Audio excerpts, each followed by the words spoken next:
It is great to have you with us for First Alert 6 streaming. I'm Erin Hartley. And I'm Cerise Cole, along with meteorologist Jared Lansford. The senior chief is back. Rusty Lord, good to have you back. Rested those vocals. Like 85% of my voice came with me. We'll see how it goes. All right. Well, you know what? Today is going to be cooler and below average.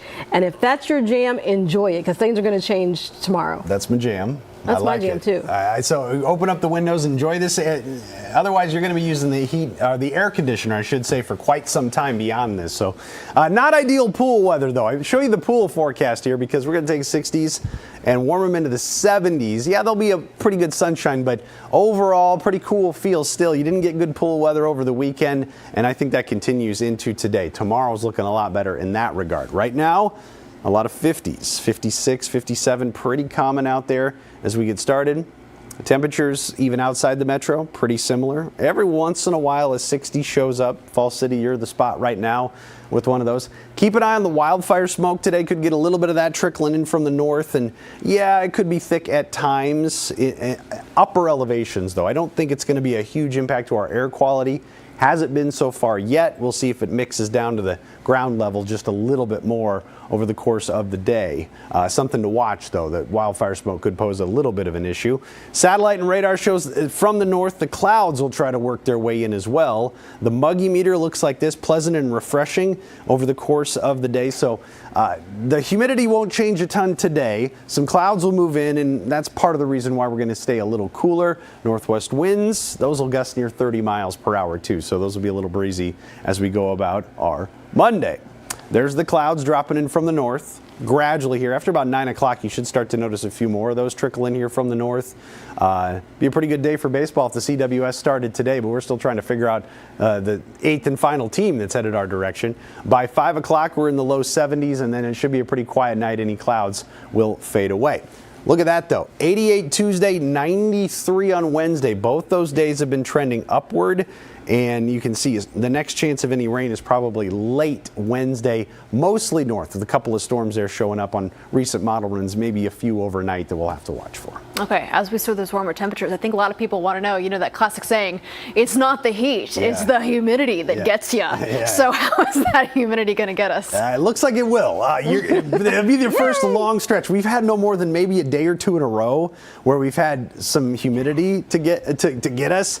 This looks like it rolls in late Tuesday and into Wednesday and sticks with us all the way through the weekend and right into early next week. I think we're diving into summer finally here with our June temperatures that are warming up a little bit. And you can see 93 on Wednesday is the warmest I have in the 10-day forecast. It's a lot of 80s and some low 90s. So not atrocious heat and humidity, but there's your Father's Day forecast. And you can see very small chances of storms each and every day. Nothing that's going to wash out any one day. I don't think we're looking at any big severe outbreaks as of right now, but just enough that I think it's something we'll have to watch each day. Hopefully maybe most of them are overnight. We can get some rain. It doesn't really impact it. That would be nice. Would be good. That'd be nice if Mother Nature would cooperate like that. It usually doesn't happen, but we'll see how it does. We'll see how it goes. All right, let's get a check of your Monday morning commute. Unfortunately, we already have a crash this morning. Yeah, we've kind of had a busy start because we've had a couple of crashes. The one on I-80 eastbound has cleared, so you're good on that one. But if you're coming off of 480 toward 30th, that's where you've got your problem right now with a crash that's been affecting traffic trying to go northbound on 30th. So let me show you where we're talking about. Maybe you're a little unsure what I mean. Here's Dodge that we're talking about. This is 30th heading northbound, and there's the exit from 480. So it's right in that area where we're looking at this crash being in place. And you can see it's mostly 30th where you are looking at the delays at this time. So first alert to that being a spot that's running a little slow at the moment. You'll need to keep an eye out for that if you're heading there. Otherwise, a lot of our problem is a full familiar friend when it comes to construction here. This is I-80 westbound as you're heading toward Elm. You may say, well, yeah, we've been talking about this for months, Jared. What's new here? Well, there is something that's pretty new here. You can't really see it as much in this picture, but you may notice that there's more of a backup than usual. Here is the reason why. This started over the weekend. We've got the ramp closure from westbound I-80 to Giles. That's so they can do some bridge painting, and that's scheduled to be in place through next Monday. So this red that you're seeing here in this area, those are all the the slowdowns as people try to navigate through the lane closures that are in place, as well as people looking for alternate routes, a lot of them picking 144th as their ramp that they're going to use instead, and you're building up all of those delays. This is not just going to be a today problem. This will likely be this way all week long, where you have to contend with these kind of delays through this stretch. So it's kind of difficult to tell you an alternate route just because 144th also has work that's happening on it at this point. So it's going to be a good idea to try to get out ahead of this, maybe leave yourself some extra time for that morning drive as we see things really backed up at this point with this I-80 construction, with this being the latest chapter in what's going on. Hopefully we can get that done by next Monday and start to improve things pretty quickly from there. Good. Fingers crossed. Yeah. All right, Jared, thank you. Well, happening today, it is Inauguration Day for the soon-to-be new mayor of Omaha. John Ewing will be Omaha's 52nd mayor and the first African-American elected to that office. He'll take the oath of office at the Omaha Douglas Civic Center this evening. City council members will also be sworn in at the ceremony, including New District 2 Councilmember Lavanya Goodwin. Tonight also officially marks the end of Jean Stothard's 12-year mayoral run. She's Omaha's first female elected mayor. And a sit-down interview with us, Stothard reflected on her time spent in the role. She highlighted many accomplishments over the past decade plus in office. Stothard tells us her team has stayed true to the goals she set all those years ago. That was public safety, it was managing the city budget, lowering taxes, it was job growth and economic development, and it was improving the taxpayer experience. And it's not a big flashy thing that you can look at, but that was my number one goal, and Omaha definitely is a safer city now than it was in 2013. Soccer games when it was cold. Well, Stothard says she has no plans to run for any political office in the future.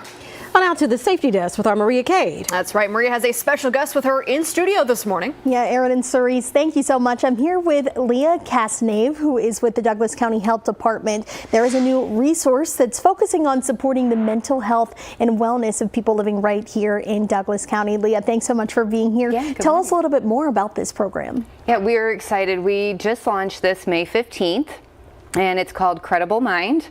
So within this resource, we have over 100 different topics for anyone in our community to access, and it's free of use, confidential, and has all kinds of great information. So tell us a little bit more about that information, focusing on mental health. Why is a resource like this needed here in Douglas County? You know, we discovered through our community health assessment that was conducted about the end of last year, we found that mental health was one of those areas that the community really needed to see more in. And so with that, we looked towards Credible Mind, and within this resource, there are, like I said, 100 different topics that you can go in and look at. If it's your anxiety, if it's depression, even if you may not feel quite comfortable enough going to see a mental health specialist, there are all sorts of things on here that you can just do your own basic research, just kind of see what's out there and sort of take care of yourself before it may get to a point that you may need a mental health specialist. Absolutely. Having something that people can go to maybe in their free time, something that's a little bit easier to access, why is that important compared to just having the maybe traditional resources in person? You know, we know that nowadays people want stuff that's on the go, that it's easy, and it's just a quick glimpse of getting some basic information. There's assessments on there that kind of can tell you where your, needs might be, how you can be better at being yourself, if you will. So with that, there's, one of the assessments, I'll even say one of mine was sleep. Well, yes, I have 2 small toddlers at home. So sleep is something that I'm always looking for, but it gives then, once you kind of determine through your assessments what items may help you be your best self, they lead you to resources that are available. All have been approved through behavioral health specialists, and then we've even put local resources on there as well. How many different local resources are available to people here in the county, specifically targeting mental health and focusing on that? It just depends, because so many different things can really aspect into a mental well-being. But we've got over 100 resources on there. They all range from either specific specialists, or there's even food banks that are on there. We've got housing that's on there. So it's all sorts of items. Anything that could potentially contribute to your mental well-being, we've placed in there so that there is a one-stop shop. It's really interesting to hear sort of the holistic approach that you all are taking throughout those different resources. Maybe not things just specifically targeting the mental health, but also different aspects throughout the county that are also considered can lead to impacting your mental health as well. So thank you so much, Leah. Before we go, can you tell everybody, where to go? Where is the website and how can they access it? So the website is douglascounty.crediblemind.com. And like I said, there's lots of assessments on there. If you are a Douglas County resident, it's one of those that all of that data then you can log in as a user and save all your information, and it'll be there for you to access later. Thanks so much, Leah. We're going to have all this information, really great information, up on our website, firstalert6.com, coming up later. For now, we're going to take a quick break, and we will be right back.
Welcome back, everybody. Taking a beautiful look outside, off to a refreshing start to the day in the 50s and 60s here in the metro.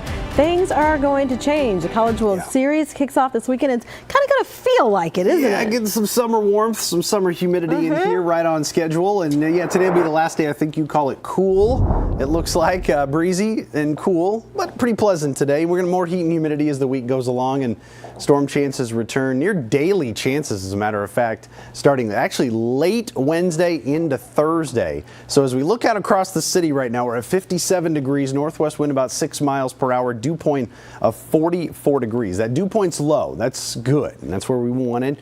It's comfortable. But that's going to change. This will be the last little surge of some cooler air with the clouds that'll drop in from the north here as the morning goes along. The muggy meter stays down here where it's pretty comfortable. We're in the refreshing range now. At worst, we get into the pleasant range by the end of the day. Wind gusts are out of the northwest, 25 to near 30 miles per hour. So that's what we're looking at being probably the most annoying part of the day today, where those winds are going to be a little pesky at times. And today's forecast has a lot of 70s in the play.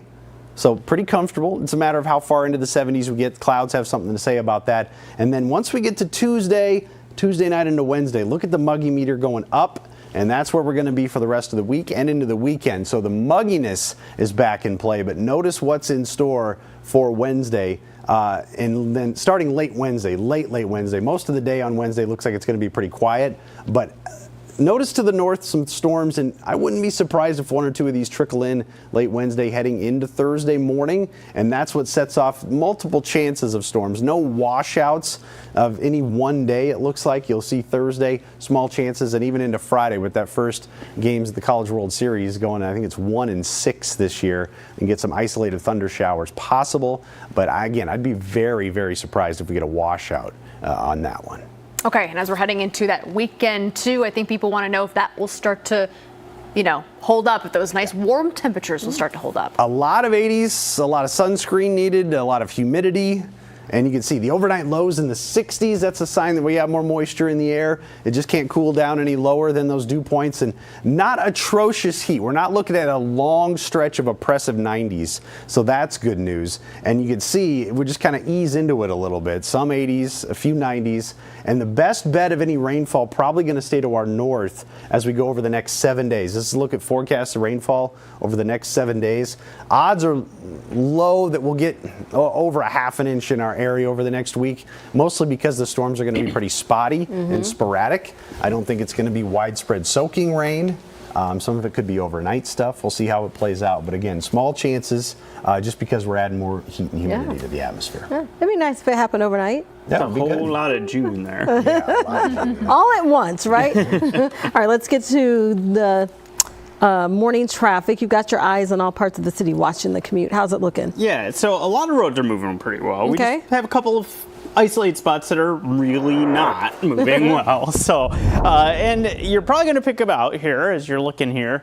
A lot of Dodge is doing pretty well. Remember, a lot of those interchanges on West Dodge as you're getting toward about 144th, 132nd, you've got work that's happening. So you're going to be looking at some lane restrictions that are in place. That goes for 156, 180th, as you get toward 192nd, 204th as well.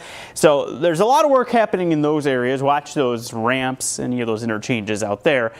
But it's all about this one, really, at the moment, is where we're looking at a lot of the delays. I will say this looks a little bit better as you're going westbound by Giles, but there's the bridge painting I mentioned. You can see the big giant tarp that's in place as they work on that. So you've got things moving. They're not moving great, but there's a little better motion as you're heading westbound on I-80, and even eastbound starting to pick up with some delays. So this will be something that we're talking about a lot over the course of the week. You can see how things are checked up both on I-80 and on the IOQ too is a little slow at this time. So I'll be watching that through the course of the morning. Aside from I-80 and that whole kind of mess that's happening there, still watching that crash that was in place 30th as you're heading north toward the exit ramp from 480. A little slow there. That's starting to show signs of improvement. And just the first signs of the delays starting up on northbound JFK approaching I-80. Nothing major there. So it's mostly a pretty smooth commute. You just got one real big obvious exception there. Yeah, it's a biggie. All right, Jared, thank you. Well, new details this morning in a story we've been following. Omaha police have identified a murder victim from over the weekend. The shooting happened near 62nd and Camden Avenue. 19-year-old Ashton Fletcher was found dead. Another man was found nearby. Medics took him to the hospital with a non-life-threatening injury. If you do have any information about this shooting, you are urged to give Omaha Crime Stoppers a call. More details this morning in another incident we have been following. Omaha police say a disturbance led 6 people being assaulted. 2 arrests also were made. It all happened near 41st and T. Police were called to a cutting and found an apparent fight in the street. A person did suffer a stab wound. Another person was bit. None of the injuries were considered to be critical. 2 suspects were taken to the hospital, then booked into jail. Well, coming up, OPPD's resident Peregrine Falcons have a new chick. Yeah, find out how to take part in a fun naming contest when we come back.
Well, Omaha Public Power District needs your help in naming its newest peregrine falcon chick. Yeah, check out this cutie with a live look at the nest. The chick's parents, named Lewis and Clark, have been settled at an OPPD station for about 10 years. They have survived 9 chicks. Observers have described this chick as feisty and vocal. You can take part in the naming contest online and pick from the options such as Rapunzel, Merriweather, and Jocelyn. The winning names will be announced June 13th. Visit our website, firstalert6.com, for more. Or I was thinking more like Sacagawea with like Lewis and Clark. I don't know. Yeah, there you Historical names. Yeah, there's a lot of options there. So picking a good one is going to be important. Maybe you just put all of them together. If it's a feisty vocal chick, it needs all those names. Okay. I guess Jocelyn out of those stuck out to me, obviously, because of the museum. If you're gonna keep it local. I like that idea. Those chicks have been around for a long time. That Yes. camera's been there quite a while that they've been doing this. So that's pretty cool that they still keep that going. Yeah. All right. I think we go. Are we going with Jocelyn? All right, sounds I can see an argument. That's for our Merriweather. vote. If anybody cares, that's what we like. Yeah, Merriweather is the name of one, so that could work too. But Okay. All right. Well, you know what? Thank you so much for joining us. You decide on your own then. We're going to get ready for our update into today's show. You can watch it here on streaming or over the air. All right, have a great start to your Monday.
Live from WOWT, First Alert 6 starts now. Good Monday morning, everybody. It is 7:26. I'm Cerise Cole. And I'm Erin Hartley. Let's get an update on your forecast and traffic. First with Jarrett Lansford. And seeing the ending point of a crash that we have been tracking here, 30th, right near the 480 exit, we're starting to see things improve a little bit in this area. Still use a little caution if you're heading toward there, but I think we should have that one gone pretty soon. And then the focus becomes I-80 westbound as you're going from L through towards the Giles area. The exit ramp to Giles is closed. That happened over the weekend and will remain so through the course of the week. And we've got all kinds of delays as you're heading through that whole stretch all the way to 144th. So be ready for delays there. That's going to be the case today and all through the week. Elsewhere, a little slow on the JFK northbound approaching L, but otherwise looking pretty good. Rusty. Thanks, Jarrett. Outside right now, pretty comfortable. And that's what we're going to be able to say most of the day, minus the wind that's trying to pick up. We're at 57 degrees. Dew point of 44. That's comfortable. Anytime we get that number below 60 this time of year is a big win. There's your northwest winds, easily going to gust near 25 miles per hour all the way through the day today. I think we could get some gusts up near 30, so that's going to be pesky, noteworthy. Probably the only day we deal with wind that's that strong as well. So pleasant and refreshing dew points on the muggy meter right now, and that's where they're going to stay pretty much all day. Temperatures in the 50s at the moment. We'll try to warm a little bit today, but the First Alert forecast shows I think about 73 will be the best we can do with some partly cloudy skies moving in. If you're looking for summertime warmth, that arrives tomorrow and into Wednesday, up into the 90s by Wednesday afternoon. Aaron? All right, John Ewing will be inaugurated as Omaha's 52nd mayor today. He is the first African-American elected to the office. He, as well as city council members, will take the oath at the Omaha Douglas Civic Center this evening. It is 7:28. We're back with another update for you in about 25 minutes. We'll see you then.